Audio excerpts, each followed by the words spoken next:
जय भीम। अपनी बात को शुरू करते हुए बहुजन समाज में सभी जाति धर्मों में जन्मे सभी संतों, गुरुओं और महान पुरुषों को नमन करता हूं। सम्मानित साथियों, आज देश के कोने कोने से चल के आए बहुजन समाज के बहादुर योद्धाओं, इस मंच पर उपस्थित आजाद समाज पार्टी भीम आर्मी के सभी सम्मानित नेताओं, हमारे मिशन 78 अधिवक्ता मोर्चा, अनुशासन समिति, भीम आर्मी स्टूडेंट फेडरेशन और किसान मोर्चा, तमाम संगठनों के सम्मानित नेताओं, यहां उपस्थित हमारी मां बहनों, नौजवान साथियों और मुझसे बड़े उम्र में बड़े सभी सम्मानित साथियों का मैं धन्यवाद करता हूं। आप जानते हो कि मैं आपसे हूं। आप जानते हो कि मैं जो कुछ भी हूं आपसे हूं। मैं कभी आपसे बड़ा नहीं हो सकता। आप मेरे लिए हमेशा वीआईपी हैं।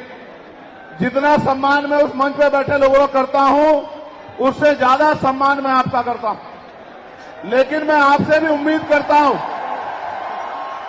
मैं आपसे भी ये उम्मीद करता हूं कि जैसे मंच पे बैठे हैं जिम्मेदारी से, सम्मान के साथ, ऐसे ही आप लोग भी जिम्मेदारी से बैठे, तभी आपकी इज्जत बढ़ेगी।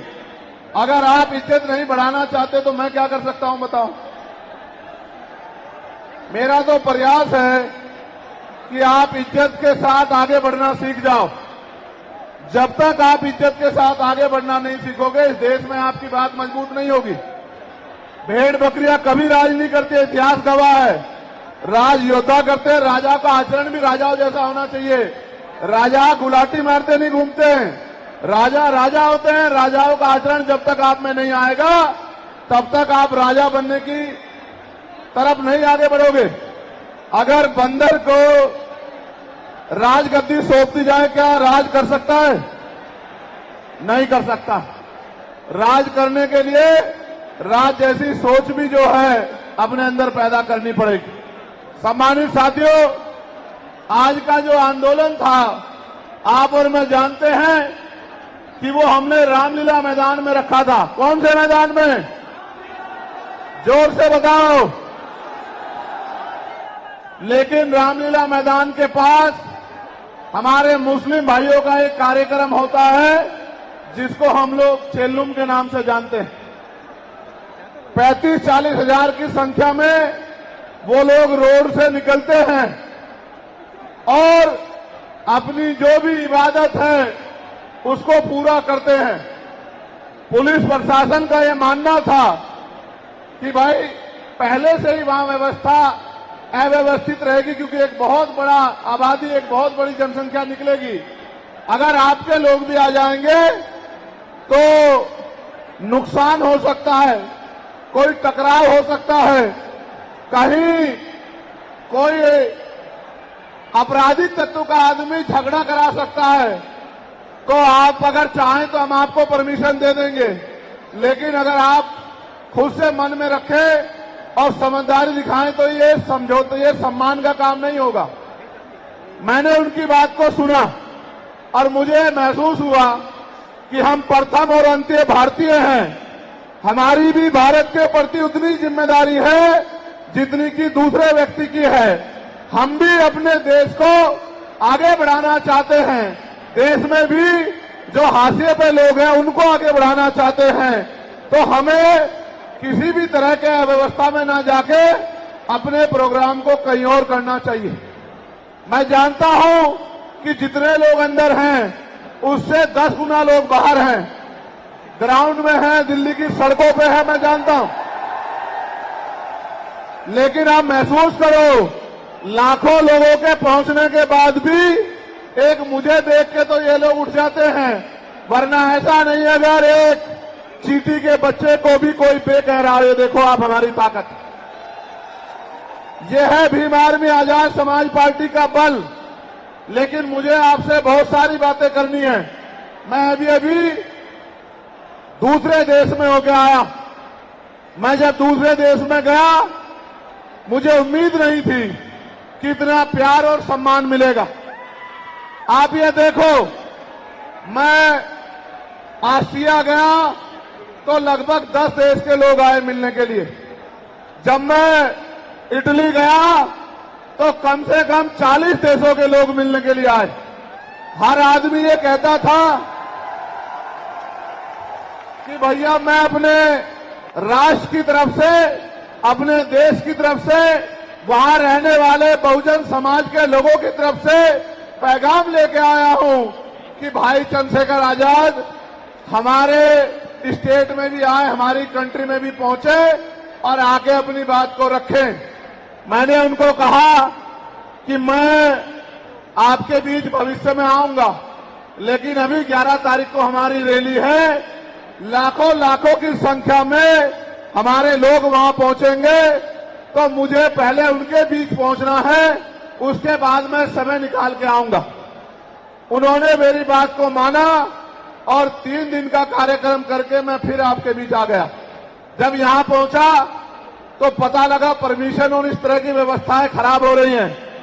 फिर मैं धन्यवाद दूंगा हमारी दिल्ली की टीम का, भाई हिमांशु जी का, भाई महेश जी का, उनके सभी साथियों का, जैन साहब का, कसाना जी का, जिन्होंने, समीर भाई का, जिन्होंने दिन रात एक कर दिया और इस परमिशन को करा के, सीपी सिंह जी का कितना बढ़िया प्रोग्राम आप सब लोग के लिए आयोजित किया।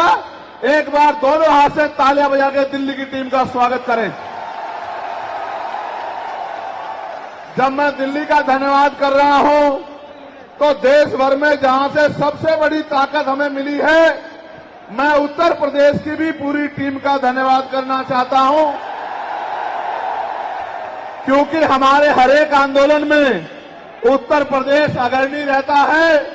धन के आधार पे, संख्या के आधार पे उत्तर प्रदेश ने अपनी ताकत का एहसास पूरे देश को कराया है।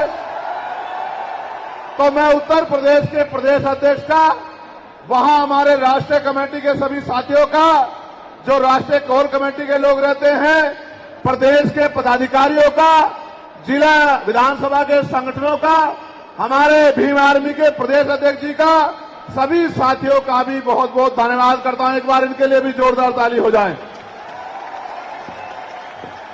उसके बाद मैं और आप सब लोग मिलकर स्वागत करेंगे नगीना लोकसभा के लोगों का, जिन्होंने एक एक वोट डालकर आपकी ताकत को बनाने का काम किया। दोनों हाथ उठाकर ताली बजा के स्वागत करें नगीना के लोगों का।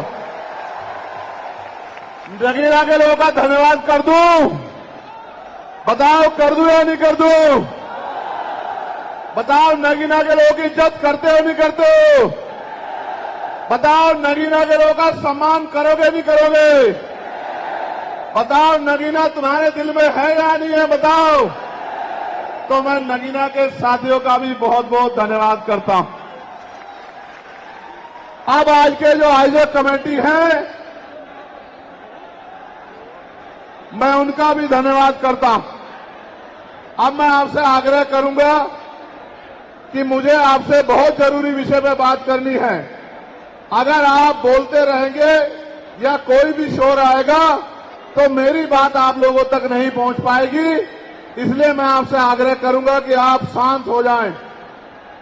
ये जगह कम है, मैं जानता हूं, इस वजह से बार बार अव्यवस्था हो रही है। अगली बार हम जब राष्ट्रीय अधिवेशन करेंगे तो वो इससे बड़े वाले मैदान में, जहां 50,000 लोग बैठ सकते हैं, जो इसके बराबर में है, 15 मार्च को अगला कार्यक्रम हम लोग वहीं करेंगे। सम्मानित साथियों, आज मेरे कंधों पे, आजाद समाज पार्टी के कंधों पे, भीम आर्मी के कंधों पे, बहुजन समाज के लोगों के कंधों पे जिम्मेदारी है कि जो एकता बहुजन समाज में हमारे महापुरुष बना के गए, वो एकता टूटनी नहीं चाहिए किसी भी कीमत पर। ये हमारे लोगों की जिम्मेदारी है। हमारे पढ़े लिखे समाज की, हमारे कर्मचारियों की, हमारे अधिकारियों की, हमारे नेताओं की, हमारे विधानसभा सेक्टर बूथ से लेकर जिले, मंडल, प्रदेश, और राष्ट्रीय पदाधिकारी की जिम्मेदारी है कि जो एकता हमारी बनी है वो टूट नहीं चाहिए। दुश्मन किसी भी सूरत में कामयाब नहीं होना चाहिए, इस बात का हमें ध्यान रखना। अब ये रैली करने की जरूरत क्यों पड़ी, ये आवाज उठाने की जरूरत क्यों पड़ी, इसके पीछे भी कई कारण हैं। और मैं अपने नेताओं से आग्रह करूंगा कि वो आज के बाद कमर कस ले और गांठ बांध ले कि जो प्रयास भाजपा आरएसएस के लोगों ने किया है हमारी एकता को कमजोर करने का, किसी भी कीमत पे वो एकता कमजोर नहीं होनी चाहिए। इस बारे में आप लोगों को ध्यान रखना। इस देश में वो लोग भी शासन सत्ता में हैं जिनकी आबादी लोकतंत्र में मुट्ठी भर है, जिनकी आबादी 85% है, वो इसी साजिशों के कारण एकजुट न हो पाने के कारण इस देश में गुलामों जैसी जिंदगी जीने के लिए मजबूर हैं। मैं बात कर रहा हूं शेड्यूल कास्ट के लोगों की, मैं बात कर रहा हूं शेड्यूल ट्राइब के लोगों की, मैं बात कर रहा हूं अन्य पिछड़े वर्ग के लोगों की, मैं बात कर रहा हूं मुस्लिम की, जैन की, सिख की, ईसाई की, बौद्ध की, तमाम उन लोगों की जिनको आज भारत में सम्मान की जिंदगी नहीं मिल पा रही। मैं बात कर रहा हूं महिलाओं की, मैं बात कर रहा हूं किसानों की, मैं बात कर रहा हूं मजदूरों की, मैं बात कर रहा हूं नौजवानों की। मैं पहले जो विषय है उस पर अपनी बात रखूंगा, फिर मुझे अपने दिल की बात आपको कहनी है। पहला जो विषय हमारा है जिस पे हम लोग यहाँ इकट्ठा हुए हैं, उस पे हम लोग क्या करने वाले हैं, सरकार से हमारी क्या मांग है, सबसे पहले उस पर मैं अपनी बात रखूंगा। हमारी पहली मांग ये है कि 1931 के बाद इस देश में सभी जाति धर्मों के लोगों की जनगणना नहीं हुई है। जब तक जनगणना नहीं होगी तो ये नहीं पता लगेगा कि schedule caste, schedule tribe, backward के लोगों को कितनी उनकी आबादी और कितना सम्मान उनको मिल रहा है, कितनी हिस्सेदारी उनको मिल रही है। तो केंद्र सरकार जल्द से जल्द जातिगत जनगणना कराए। जब तक जातिगत जनगणना नहीं होगी तब तक सबसे पहले स्पष्ट ही नहीं होगा जो आज षड्यंत्र किया गया है और कुछ लोगों को जानबूझ के उनके मुंह से कहलवाया जा रहा है कि इस जाति का हिस्सा ये लोग खा रहे हैं, इस जाति का हिस्सा ये लोग खा रहे हैं, इस जाति का हिस्सा ये लोग खा रहे हैं। मैं चंद्रशेखर आजाद आपको वचन देके कहता हूं, अपने बहुजन समाज के सामने जातिवार जनगणना कराइए, उसके आंकड़े सार्वजनिक कराइए। अगर अंतिम पायदान पर रहने वाले जिनको डीएससी के भाई कहा गया है, जो हमारा परिवार है, अगर उनका 1% आरक्षण भी पॉइंट के बराबर भी कमजोर पड़ रहा होगा तो मैं वचन देता हूं कि इससे बड़ी रैली उनके समर्थन में हम लोग करेंगे। मैं फिर आपसे कह रहा हूं, आप याद करो, जब से इस देश में आरक्षण व्यवस्था लागू हुई है, इस आरक्षण को खत्म करने के लिए चाहे वो कांग्रेस पार्टी रही हो या भारतीय जनता पार्टी रही हो या और कोई मनुवादी दल रहा हो, इन्होंने एड़ी चोटी के जोर लगाए। और आज जिन जातियों को गाली दी जा रही है, ये वही जातियां हैं जिन्होंने अपने बच्चे कुर्बान कर दिए लेकिन अपने अधिकारों की रक्षा की और आज भी इस देश में आरक्षण बचा हुआ है, नौकरियां बची हुई है, हिस्सेदारी बची हुई है, राजनीतिक व्यवस्था कायम है, लोकतांत्रिक व्यवस्था है।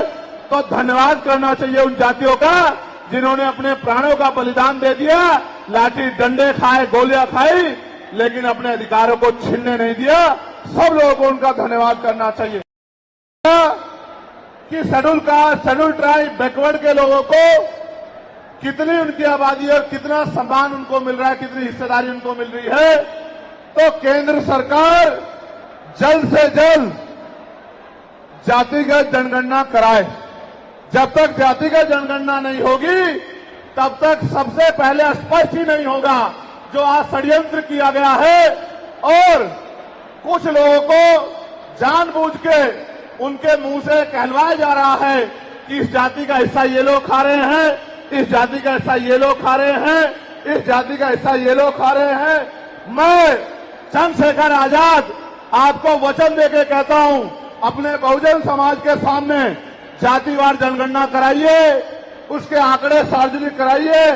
अगर अंतिम पायदान पर रहने वाले, जिनको डीएससी के भाई कहा गया है, जो हमारा परिवार है, अगर उनका 1% आरक्षण भी पॉइंट के बराबर भी कमजोर पड़ रहा होगा, तो मैं वचन देता हूं कि इससे बड़ी रैली उनके समर्थन में हम लोग करेंगे। मैं फिर आपसे कह रहा हूं, आप याद करो, जब से इस देश में आरक्षण व्यवस्था लागू हुई है, इस आरक्षण को खत्म करने के लिए चाहे वो कांग्रेस पार्टी रही हो या भारतीय जनता पार्टी रही हो या और कोई मनुवादी दल रहा हो, इन्होंने एड़ी चोटी के जोर लगाए। और आज जिन जातियों को गाली दी जा रही है, ये वही जातियां हैं जिन्होंने अपने बच्चे कुर्बान कर दिए, लेकिन अपने अधिकारों की रक्षा की। और आज भी इस देश में आरक्षण बचा हुआ है, नौकरियां बची हुई है, हिस्सेदारी बची हुई है, राजनीतिक व्यवस्था कायम है, लोकतांत्रिक व्यवस्था है। तो धन्यवाद करना चाहिए उन जातियों का जिन्होंने अपने प्राणों का बलिदान दे दिया, लाठी डंडे खाए, गोलियां खाई, लेकिन अपने अधिकारों को छीनने नहीं दिया। सब लोगों को उनका धन्यवाद करना चाहिए। लेकिन दुश्मन का ये षड्यंत्र है और दुश्मन बड़ा समझदार है। दुश्मन जानता है कि 2 अप्रैल 2018 के बाद में ये दलित समाज एकजुट हो गया था। जब दलित समाज एकजुट हुआ तो वो ये सोचने लगे कि इनकी एकता को कैसे तोड़ा जाए। आप और मैं जानते हैं, जब हम मुट्ठी बनकर रहेंगे तो कोई हमारे अधिकारों को नहीं छीन सकता।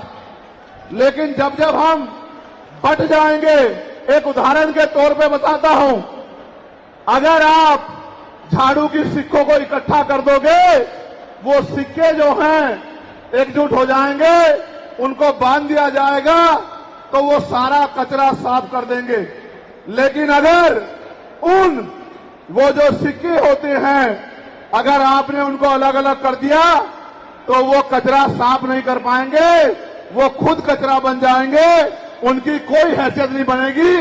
इसलिए हमारे महापुरुषों ने बहुजन समाज में भाईचारे की बात की। और आप महसूस करो, बाबा साहब अंबेडकर ने क्या नारा दिया?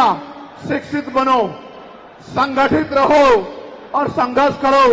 हमें शिक्षित भी बनना है, संगठित भी होना है और अपने विरोधियों, बैरियों के खिलाफ संघर्ष भी करना है, अपने अधिकारों के लिए संघर्ष भी करना है। मैं जब देश के बाहर गया तो मैंने देखा कि वो लोग तरक्की कर रहे हैं, उनकी जिंदगी खुशहाल है, उनकी जिंदगी अच्छी बन रही है। लेकिन उनकी जिंदगी तो अच्छी बन रही है, लेकिन 75 साल की आजादी के बाद आज भी भारत में 80% लोग ऐसे हैं जो रोटी कपड़ा मकान से वंचित है, जिनको इज्जत की जिंदगी नहीं मिल रही। तो मैं ये देख रहा था, मुझे बड़ी खुशी हो रही थी। लेकिन जब मैं भारत की तरफ देखता हूं तो बड़ी निराशा हाथ लगती है।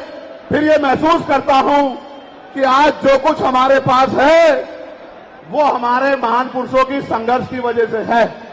अगर हमारे महान पुरुष संघर्ष नहीं करते तो जो आज हमें मिला है ये भी हमें किसी कीमत पे नहीं मिलता। आप जानते हैं, हमेशा आरक्षण के खिलाफ चाहे सुप्रीम कोर्ट हो या मनुवादी दल हो, सब लोगों ने आरक्षण को समाप्त करवाने के लिए एड़ी चोटी के जोर लगा दिए। और इसका सबसे बड़ा हमला इस पे कब हुआ? जब 10% EWS लागू हुआ। मुझे माफी चाहते हुए कहना है कि हमारे दलों ने भी हाथ उठा के, जो हमारे पूर्व के दल थे, उनका समर्थन किया, जबकि वो आरक्षण पे सबसे बड़ा हमला था। अगर उसी दिन हम लोगों ने सड़कों पर निकल के अपनी आवाज को उठाया होता तो किसी की मां ने दूध नहीं पिलाया होता कि वो दोबारा आरक्षण पे हमला करने के बारे में सोच लेता। ये भाजपा के लोग जो सत्ता में बैठे हैं, इन्होंने वोट तो आपसे हमसे ली धर्म के नाम पे, भाईचारे के नाम पे, लेकिन सत्ता में आके ये लोग अपने लोगों का काम करने लगे, अपने महापुरुषों की विचारधारा को आगे बढ़ाने लगे और हम लोग रोटी रोटी के लिए मोहताज लोग, जुल्म जाति के शिकार लोग परेशानी की जिंदगी जीने लगे। मैं चाहता हूं कि जो जिंदगी हमारे लोग ऑस्ट्रेलिया में जी रहे हैं, ऑस्ट्रिया में जी रहे हैं, इटली में जी रहे हैं, यूरोप में जी रहे हैं, पूरे अमेरिका में जी रहे हैं, कनाडा में जी रहे हैं, हॉलैंड में जी रहे हैं, नीदरलैंड में जी रहे हैं, ऐसी जिंदगी की व्यवस्था भारत में भी हो। लेकिन ये तभी संभव है जब राजनीतिक शक्ति हमारे पास हो। अगर राजनीतिक शक्ति भाजपा और कांग्रेस के पास रहेगी तो हम लोग इज्जत की जिंदगी देश में नहीं जी सकते। इस बात को आप लोग मेरी ध्यान रखना। ये मैं नहीं कह रहा हूं, ये बाबा साहब अंबेडकर ने कहा, political power is the master की। राजनीतिक सत्ता वो चाबी है जो आपकी सारी परेशानियों का हल कर देगी। और राजनीतिक सत्ता जिनके पास है उनके लोग हजारों हजारों करोड़ रुपए लेके भाग जाते। उनके लोग उनके पूंजीपतियों के लाखों लाखों करोड़ रुपए माफ कर दिए जाते। लेकिन अगर आपका 10,000 रुपए का बिल भी बाकी हो तो 10,000 रुपए का बिल भी अगर आप नहीं दोगे तो मुकदमा लिख के आपको जेल भेजने का काम सरकार कर देगी और आपके घर की कुर्की भी करा देगी। आप किसानों का, मजदूरों का हाल देख लो, आप नौजवानों का हाल देख लो इस देश में क्या है। तो हमारी सबसे बड़ी मांग ये है, आप समर्थन करके बताना कि आप इस पे सहमत हो या नहीं हो। बताओ, जातिवार जनगणना होनी चाहिए नहीं होनी चाहिए? एक सुर में बताओ, होनी चाहिए नहीं होनी चाहिए? साथ साथ इस देश में जातिवार जनगणना के साथ साथ जितने भी सरकारी संस्थान हैं, चाहे वो जुडिशरी हो जहां से हमारे खिलाफ लगातार फैसले आते हैं, चाहे वो आर्मी हो, चाहे वो और कोई सरकारी संस्था हो, सब लोग सब जगह पे आरक्षण व्यवस्था लागू होनी चाहिए। बताओ, होनी चाहिए नहीं होनी चाहिए? दोनों हाथ उठा के बताओ, होनी चाहिए नहीं होनी चाहिए? बहुत अच्छी बात। साथ साथ हमारी ये भी मांग है जो मैंने पार्लियामेंट में भी उठाई कि निजी क्षेत्रों में आप इस बात को समझो गौर करके, इस देश में 2% सरकारी नौकरियां, कितने परसेंट? जोर से बताओ। 98% प्राइवेट सेक्टर है। कुछ ऑर्गेनाइज है, कुछ अनऑर्गेनाइज है। आप ये देखो, 2% में तो बंटवारा है, लेकिन 98% पे पुरानी सत्ता वाले लोग और आज की सत्ता वाले लोग सांप की तरह कुंडली मार के बैठे हैं। ना वहां SC ST के लोगों का कोई प्रतिनिधित्व है, ना OBC के लोगों का है, ना ही मुस्लिम लोगों का है। तो हमारी मांग ये भी है कि अब समय आ गया है कि निजी क्षेत्रों में भी आरक्षण की व्यवस्था होनी चाहिए। होनी चाहिए नहीं होनी चाहिए? बताओ, दोनों हाथ उठा के बताओ, जोर से बताओ, होनी चाहिए नहीं होनी चाहिए? Very good, very good. साथ साथ हमारी ये मांग है कि प्रमोशन में रिजर्वेशन भी इस देश में लागू होना चाहिए। शेड्यूल कास्ट, शेड्यूल ट्राइब और बैकवर्ड के लोगों के लिए प्रमोशन में रिजर्वेशन भी सरकारी संस्थानों में लागू होना चाहिए। लागू होना चाहिए, लागू होना चाहिए? बताओ, जोर से बताओ। हमारी ये भी मांग है कि मंडल कमीशन की बाकी सिफारिशें भी लागू होनी चाहिए, क्योंकि जब तक मंडल कमीशन की बाकी सिफारिशें लागू नहीं होगी तब तक पिछड़े वर्ग के लोगों को बराबर की हिस्सेदारी और सम्मान नहीं मिलेगी। हमारी ये भी मांग है, सरकार कह रही है कि क्रीमी लेयर लागू करना चाहिए और जज साहब भी कह रहे हैं क्रीमी लेयर लागू करना चाहिए। मैंने पार्लियामेंट में पूछा कि भारत में कितने शेड्यूल कास्ट के लोग, शेड्यूल ट्राइब के लोग अरबपति बन गए, इसका डाटा आपको सार्वजनिक करना चाहिए, आर्थिक आंकड़े सार्वजनिक करने चाहिए। तब हमें पता लगेगा कि क्रीमी लेयर की स्थिति में हम आए या नहीं आए। आपको शायद जानकारी नहीं है, मैं आपको बताता हूं, आज भी बहुत सारे पदों को NFS करके, नोट फाउंड सुटेबल करके हमारे योग्य लोगों को नौकरी से निकालने का काम ये सरकारें करती है, क्योंकि कलम की ताकत उनके हाथ में होती है। जिनकी राज सत्ता पे कब्जा होता है, हमारे लोगों का राज सत्ता पे कब्जा नहीं है, इसलिए सारी योजनाएं हमारे खिलाफ बनती हैं। हमारी ये भी मांग है जिस पर मैं गौर कर रहा हूं, सरकार ने कहा, मैं आज इस पर भी बोलूंगा। आज अगर मैं इस पर नहीं बोलूंगा तो हमारे लोगों को पता ही लगेगा देश में क्या हो रहा है। सरकार ने कहा कि वर्गीकरण लागू होना चाहिए। मैंने आपको बताया कि बातें तो बहुत लोग करते हैं, लेकिन जब आरक्षण पे हमला होता है, जब और किसी तरीके से आरक्षण को खत्म किया जाता है, जब गांव-गांव जाके लोगों को समझाने का प्रयास किया जाता है, तब जिन जातियों को आज सरकार के इशारे पे गाली दी जा रही है, उनको ही उन्हीं की जिम्मेदारी मान के लोग घर में बैठ जाते हैं कि भाई यही आरक्षण की रक्षा करेंगे, यही अधिकारों की रक्षा करेंगे। लेकिन सच ये है, अगर सरकार की मंशा वर्गीकरण के जरिए वास्तविकता में निचले पायदान पे बैठे अंतिम व्यक्ति को ऊपर उठाने की होती, तो जिस तरह से 10% आर्थिक आधार पर आरक्षण की व्यवस्था की गई थी, 10% आरक्षण की व्यवस्था डीएससी के भाइयों के लिए, डीएससी परिवारों के लिए सरकार कर सकती थी। उनका कोई मतलब नहीं बैठता था कि इन्हीं में टुकड़ा डाल दे, क्योंकि सरकार जानती है इनमें बंटवारा हो जाएगा तो इनके खिलाफ आंदोलन आसान हो जाएगा, इनको पता भी नहीं चलेगा कब इनके अधिकार खत्म हो गए। मैं आपसे कहना चाहता हूं, सरकार बताए उनके पास वर्गीकरण की क्या पॉलिसी है, किस आधार पे वो वर्गीकरण करना चाहते हैं, कौन से आंकड़े उनके पास है, कौन से डाटा उनके पास है। मैं सरकार से जानना चाहता हूं, सरकार कमेटियां बना दे और वर्गीकरण किस फॉर्मूले पे करेगी ये भी बता दे। हम सरकार को भी सुनना चाहते हैं। अभी देश में पिछले दरवाजे से कुछ नहीं होगा, जो कुछ होगा आमने सामने होगा। अगर हमारे अधिकारों की बात आएगी तो लड़ाई आमने सामने लड़ी जाएगी। सरकार ये भी बताए क्या वह रोस्टर में बदलाव करेगी, क्या सरकार रोस्टर में बदलाव करेगी, सरकार बताएगी। हमारे लोग तो अभी सही तरह से चीजों को नहीं जानते हैं। मैं ये भी विश्वास दिलाता हूं, स्पेशली डीएससी के भाइयों को कह रहा हूं, मेरी बात को गौर से सुनना।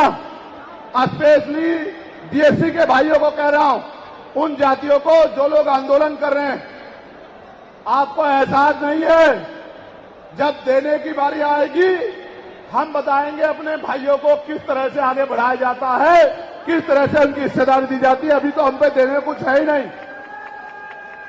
मैं आपको विश्वास दिला कहता हूं, डीएससी के जो हमारे भाई हैं, वाल्मीकि समाज के भाई हों, धानुक समाज के भाई हों और बागड़ी समाज के भाई हों और किसी सैसी समाज के भाई हों, मैं चंद्रशेखर आजाद वचन देके कहता हूं बहुजन समाज के सामने, ये हमारी आपसी बातचीत है। आप दुश्मन के इशारों पे काम मत करो, हम लोग बैठ के अपनी लड़ाई को निपटा लेंगे। हम लोग अपने आप बैठ के चर्चा करके आपके साथ बैठ के, अगर कहीं हमें कुछ डर भी है, आप चीजों को नहीं समझ पा रहे हो या हम लोग समझा नहीं पा रहे, अगर आपको अधिकार मिलता है तो बताओ, हमारे किसी व्यक्ति को तकलीफ है क्या, बताओ। अगर हमारे डीएससी के भाइयों को अधिकार मिलता, बताओ, हाथ उठा के बताओ, तकलीफ है क्या हमें किसी को। ये इतना बड़ा जन समूह गवाही दे रहा है, अगर डीएससी के भाइयों को कुछ मिलता है तो हमें तकलीफ नहीं है। लेकिन हम इस सरकार की मंशा को जानते हैं, हम इस सरकार को जानते हैं, इनके चरित्र को जानते हैं। ये देना कुछ नहीं चाहती, ये तो इसको अटका के रखना चाहती हैं। आप ये देख लेना, इन्हीं के कुछ लोग पहले सुप्रीम कोर्ट चले जाएंगे।